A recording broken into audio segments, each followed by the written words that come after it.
เด้อเนาะไผที่มีงบมีต้นทุนบ่ส่ำคอยเนาะบ่สามารถที่จะคูณเงินได้หลายไม้ว่าซั่นซะเนาะบ่แนะนำให้เทรดตามคอยทุกไม้เด้ถ้าว่าไผที่มีงบแด่เนาะอยากเทรดตามก็วิเคราะห์ไปนำกันเด้อไม้ใดที่เฮาวิเคราะห์ตรงเฮาจะออกตามกันเนาะตามได้ส่วนได้ทุกคนเนาะหลักๆแม่นต้องยอมรับความเสี่ยงให้ได้เนาะมาข้อยก็ขึ้นมาเทรดสดๆให้ทุกคนเบิ่งนั่นแหละเนาะว่ากราฟแต่ละโมงมันก็การันตีบ่ได้เนาะแต่ว่าช่วงนี้ก็โอเคงามอยู่เนาะมาแต่ละมื้อก็บ่แน่นอนทุกคนเนาะข้อยเองก็บ่ได้วางแบบอ่าทุกๆโมงหั้นน่ะเนาะโมงใดมื้อใดค่อยวางก็สิเปิดมีตติ้งเทรดมื้อนั้นเนาะโอเคเดี๋ยวมาเบิ่งนำกันเด้ออาจจะเป็นรอบดึกรอบแรงแน่เนาะโอเคมาทุกคนเนาะสำหรับวิธีการบริหารต้นทุนของเราเนาะหลักๆแล้วเราต้องไปไม้น้อยๆก่อนเนาะเพื่อที่จะคูณให้ได้หลายไม้เนาะต้นทุนเราหลายก็อย่างน้อยก็ไปไม้น้อยๆก่อนค่อยๆบริหารต้นทุนไปเนาะโอเคทุกคนเนาะสำหรับรอบนี้เนาะค่อยจะไปออเดอร์ละ12เหรียญนะโอเค12เด้อ12เนาะคูณเป็น24คูณเป็น48เนาะคูณ2ขึ้นไปเนาะมาทุกคนเนาะออเดอร์นี้จะเป็นออเดอร์แรกเด้อเนาะตามที่เบิ่งแนวโน้มโอเคทุกคนออเดอร์นี้ตามขายเด้อมาเดี๋ยวลองตามขายตามเทสลงมาเบิ่งก่อนเนาะเป็นแท่งเทียนเขียวแล้วก็ลงมาแดงเนาะลงมาแดงจังซี่แล้วมาเบิ่งนำกันเนาะมันลงมายังบ่จับเนาะยังบ่จับฐานเนี่ยครับเก่ามันเนาะมีโอกาสที่จะลงมาต่อได้มาดูมานำกันทุกคนเนาะทุกอย่างมันอยู่บนพื้นฐานการวิเคราะห์เนาะเฮาบ่ได้ฮู้ลวงหน้าเนาะแต่ว่าใส่ประสบการณ์50ปีที่ได้ศึกษามาเนาะบ่แม่นแน่เนาะจังได๋ก็ประสบการณ์ที่เฮาได้ศึกษาเรียนรู้มาหั่นแหละเนาะมาเดี๋ยวมาลุ้นมานำกันเอาเดี๋ยวนี้ปิดแดงงามๆอ้าวเงินบ่เด้งโอ้ยมันก็บ่ตื่นเต้นมันก็บ่ดีใจแลนิ่งกิ๊บใช่เนาะวินเด้อทุกคนเด้อเนาะออเดอร์นี้วินเด้อเห็นบ่เฮาได้กำไรมาแล้วเนาะโอ้เป็นเทรนงามเลยจังหวะนี้โอเคปรับเงินทุกคนเนาะลงมานี่หลุดเลยเนาะหลุดโซนทันโอเคออเดอร์นี้ทุกคนเนาะตามซื้อบ้านนึงทุกคนลองตามซื้อลงก่อนบ้านนึงเนาะรู้สึกว่าอุ้ยเนาะถ้าว่ามันปิดเต็มกินนี่มีโอกาสพักตรงเป็นเขียวได้เด้อเนาะเห็นบ่คือแทงย้อนหลังเนาะมันลงมาแห้งละถ้ามันลงมาแดงยาวๆเกินไปแล้วมีโอกาสพักโตเป็นเขียว1เนาะขึ้นไปเป็นเขียวเนาะลงมาแต่แท่งนี้มันขึ้นไปตอนท้ายเนาะจงไส้ไว้ยาวค่ะนะอุ้ยจังไดออเดอร์นี้ทุกคนเนาะเสียดายลงมาแดงตองงามๆเลยโอเคออเดอร์ที่2พลาดไปโดนเนาะป๊าดโตมันบ่ขึ้นก้อนนี่งามๆเลยโอเคตามได้ส่วนได้ทุกคนเนาะมาอีกอย่างเนาะค่อยกกดออกออเดอร์ไวแน่เนาะตอนท้ายมันก็มีการเปลี่ยนแปลงโอเคคูณเงินมาปรับเงินไปท่าเนาะโอเคมาออเดอร์นี้ถ้าแท่งนี้ลงมาแดงอีกเดี๋ยวทุกคนเด้อเนาะถ้าแท่งนี้ลงมาแดงอีกนี่ค่อยจะขอตามซื้ออีกบ้านนึงลองส่วนเทรนเบิ่งจากบ้านเนาะถ้ามันเป็นแท่งๆแดงที่ยาวนี่ตามซื้ออีกบ้านนึงมาทุกคนเนาะเราซูมเบิ่งไกลๆเนาะซูมเบิ่งไกลๆนี่ค่อนข้างที่จะลงมาระดับนึงเนาะลงมาระดับนึงมีโอกาสพักตัวงามๆได้เนาะเพราะว่ามันก็ปิดเต็มแน่แท่งนี้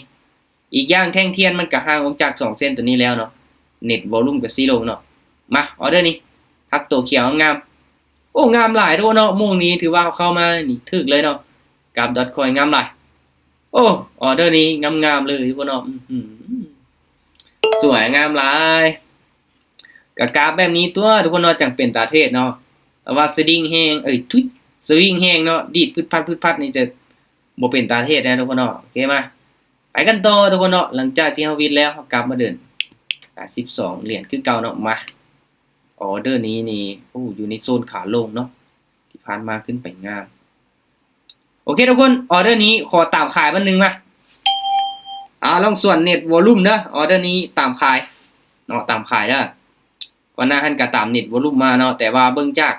แนวโน้มเนาะเบิ่งจากแท่งเทียนเนาะเดี๋ยวมาลุ้นเริ่มกันว่ามันสิลงมาแดงต่อบ่เนาะว่ามันสิลงมาแดงต่ออีกได้บ่เนาะถ้าว่าส่วนหลายเนาะส่วนหลายแล้วทุกคนเนาะ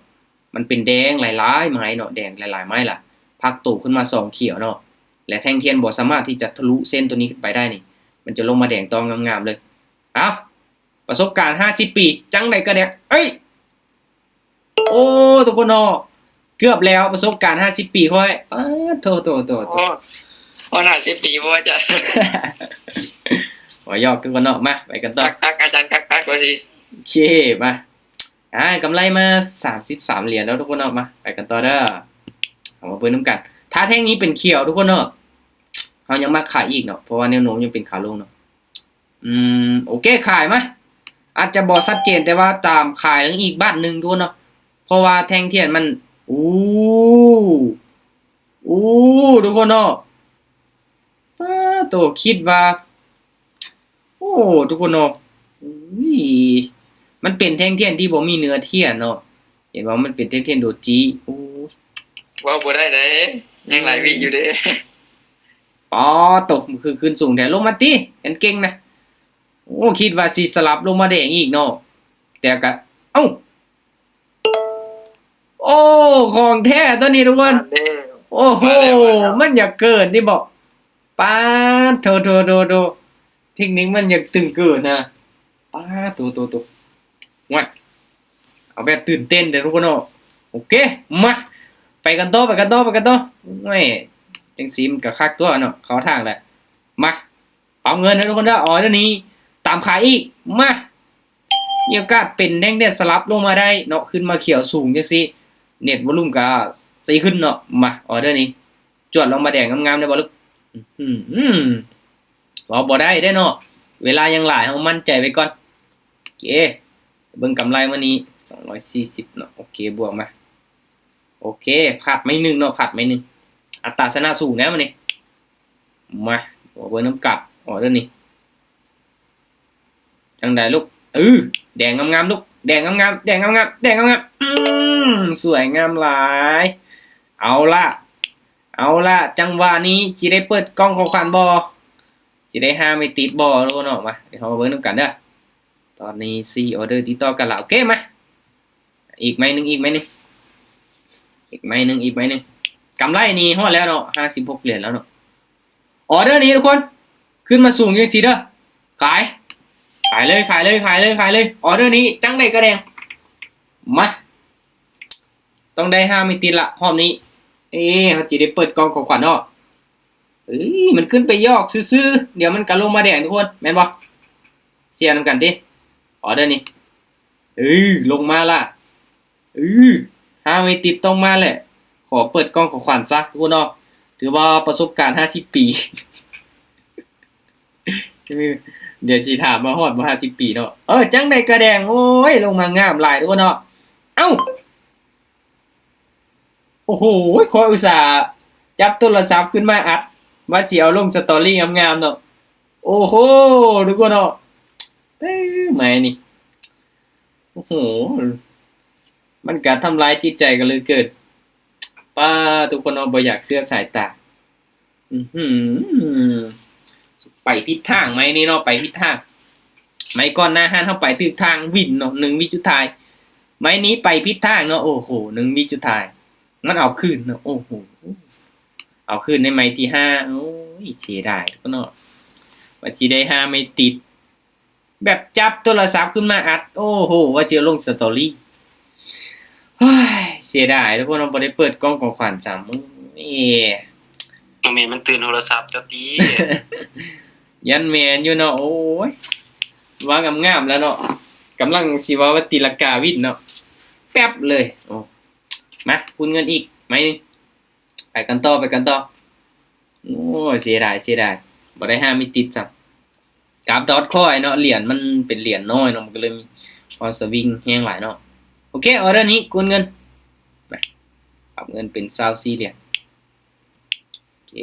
เบาๆเนาะเดี๋ยวมาเบิ่งนำกันออเดอร์นี้เด้อตามซื้อเด้อออเดอร์นี้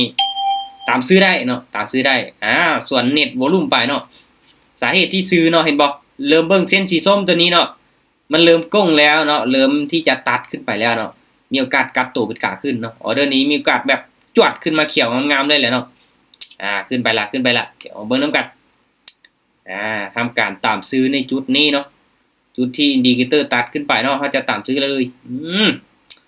งามออเดอร์นี้จังได๋ก็เขียวเนาะ ลงมา1 วิสุดท้ายนี่เฮาปิดมีตติ้งนี่เลยน่ะเห็นบ่ลายมันบ่อยากให้เฮาปิดมีตติ้งเนาะอยากให้เฮาอยากให้เฮาเทศไปต่ออยู่สงสัยเนาะจังได๋กาวินทุกคนเนาะมาโอเคไปกันต่อทุกคนเนาะถึงว่าสิบ่ได้5ไม่ติดก็อย่างน้อยก็มีกำไรเนาะมาลองเทศปั้นไปต่อให้กำไรฮอด100แล้วมึงดูหน่อยว่าสิได้บ่เนาะโอเคเดี๋ยวคนเนาะปรับเนาะโอเคออเดอร์นี้ซื้ออีกบ้านนึงมาต้องตามซื้ออีกบ้านนึงมาปรับเป้าหมายทุกคนเนาะให้มันใหญ่ขึ้นกว่าเก่าจาก50เหรียญเนาะขึ้นไปฮอด100แล้วได้บาทนี่มีกำไรแล้วมันอยากไปต่อได้บาดนี้เนาะโอเคแต่ว่าเฮาก็รักษากำไรไว้เด้อทุกคนเด้อเอากำไรเนาะค่อยๆเทรดปั้นไปเนาะเดินเงินเบาๆโอ้เสียดายบ่ได้5ไม่ติดจังโอเคมาลุ้นมาทำการออเดอร์นี้มันสิสลับขึ้นไปเขียวงามบ่เฮ้ยมันลงมายอกซื่อๆขึ้นไปติโอ้ยลงมายอกแฮงแท้จวดลูกจวดโอ้บ่ขึ้นทุกคนเนาะกราฟมันบ่สลับงามปานใดเนาะเป็นคู่ออกมาเนาะชัดเจนเลยเขียวแล้วก็แดงแล้วก็2เขียวแล้วก็ลงมา2แดงออเดอร์นี้โอเคตลาดเริ่มบ่ค่อยงามละถ้าเป็นจังเทียนน้อยจังซี่เนาะโซนนี้นี่งามเลยโซนเก็บคูณเงินมาออเดอร์นี้เก็บทุกคนเนาะออเดอร์นี้ตามซื้ออีกบ้านนึงมาลองตามซื้ออีกไหมเนาะลองตามซื้ออีกไหม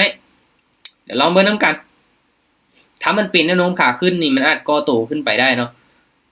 แต่ว่าเน็ตวอลุ่มก็สีขึ้นจังซี่แสดงว่ากราฟเป็นไซด์เวย์เนาะ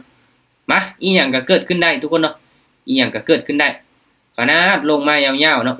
ขึ้นไปยาวๆยังลงมาได้เนาะตัวนี้ลงมายาวๆยังขึ้นไปได้เนาะเบิ่งราคามันอยู่ตั้งข้างเนาะ 0.01 เนาะ 0.01 เนาะมีจำนวนเงินเนาะที่เข้าไปซื้อขายมันก็มีการสวิงแฮงได้เนาะว่าแล้วมีการสวิงแฮงได้สวิงลงมาตอน2วิสุดท้ายโอเคมาทุกคนเนาะไปกันต่อบริหารดึ้นดีๆได้เนาะโอเคโอ้ผ่าน2ไม้แล้วเนาะบาทนี้โอเคเดี๋ยวลองมื้อนำกันออเดอร์นี้ปรับเงิน48เหรียญทุกคนเนาะออเดอร์นี้ขายบ้านนึงมาถ้าว่ามันบ่ขึ้นนี่ลองตามขายบ้านนึงมาลองตามเบิ่งบาทนี้เนาะรู้สึกว่ามันสลับหลายกว่าเนาะมันสลับหลายกว่าเนาะขึ้นมาฮอดจุดนี้ราคานี้ปึ๊บกลับตัวลงมาเป็นแดงแท่งนี้ก็สลับลงมาเป็นแดงเนาะแท่งนี้ลองตามเบิ่งเนาะออเดอร์นี้เอาแล้วมาลุ้นมานํกันทุกคนเนาะว่าบ่ได้เนาะเห็นบ่โคตรสวิงเลยเนาะสวิงแฮงเด้จังได๋ออเดอร์นี้จวดลงมาแดงที่ลูก3 2 1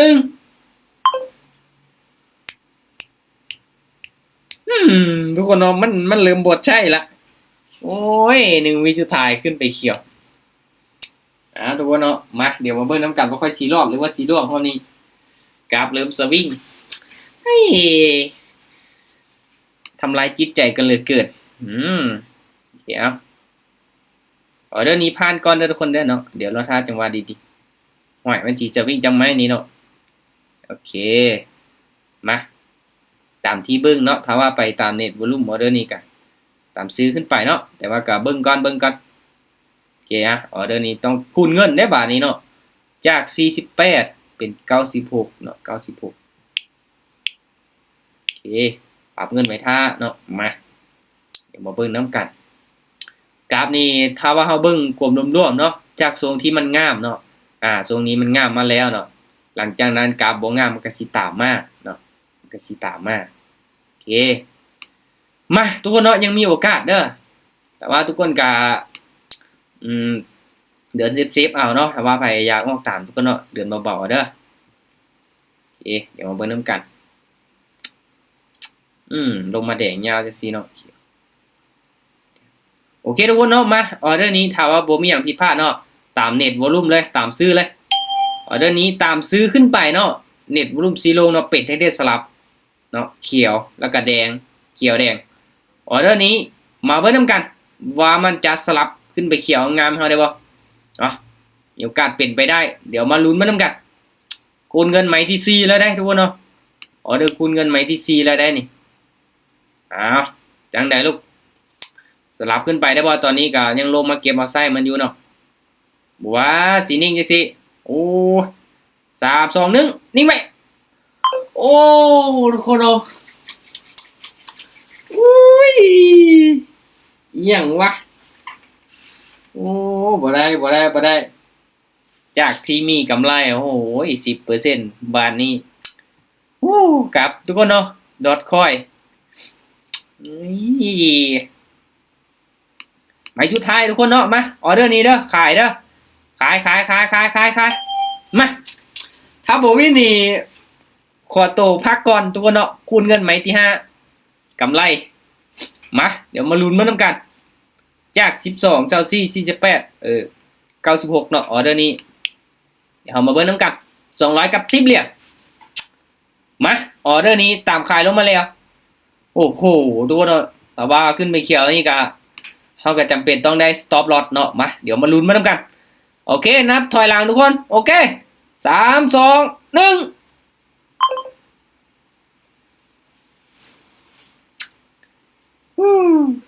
ยอมทุกคนเนาะพักก่อนโอ้บ่ไหวยอมให้มันซะโอ้เจ็บใจป้าโต